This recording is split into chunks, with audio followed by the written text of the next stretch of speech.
मी नारायण जाधव, अध्यक्ष रत्नदुर्ग खाद्य उत्पादक संघ, सावंतवाडी, रत्नागिरी आणि सिंधुदुर्ग।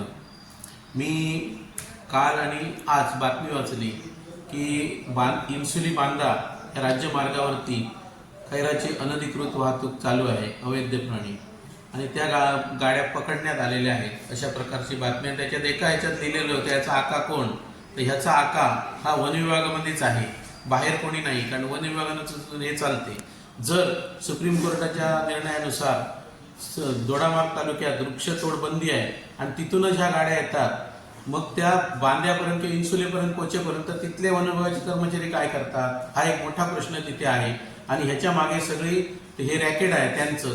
तसंच अनेक प्रकार आजही तिथे वाहतूक अनधिकृत चालू आहे, पहाटेपासून रात्री पण कंटिन्यू चालू असते आणि हे कोणी पकडत नाही। एखादा कुठला तरी अधिकारी पकडतात अंतर्गत त्यांच्या वादामुळे।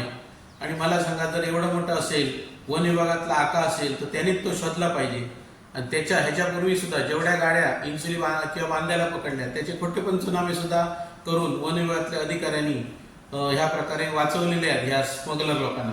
मग ते सुद्धा मी आता त्याची तक्रार CCF ऑफिस कोल्हापूरला करणार आहे यांच्या विरोधात। आणि ही सगळी अवैध जी वाहतूक आहे ही थांबली पाहिजे, कारण जर MP मधून लाकूड सिंधुदुर्गात येते आणि ते अवैधप्रमाणे डिस्प्यूट केले जाते सगळ्या जिल्ह्यामध्ये, तर मग हे ह्यांचा वन विभाग करतो काय, हा सुद्धा फार मोठा आज प्रश्न इथे आहे। त्यामुळे जो काय आका कोण ह्याचा जो आलेला आहे बाहेर, ह्याचा सगळ्यात मोठा आका हा वन विभागातच बसलेला आहे असा माझा जाहीर आरोप आहे।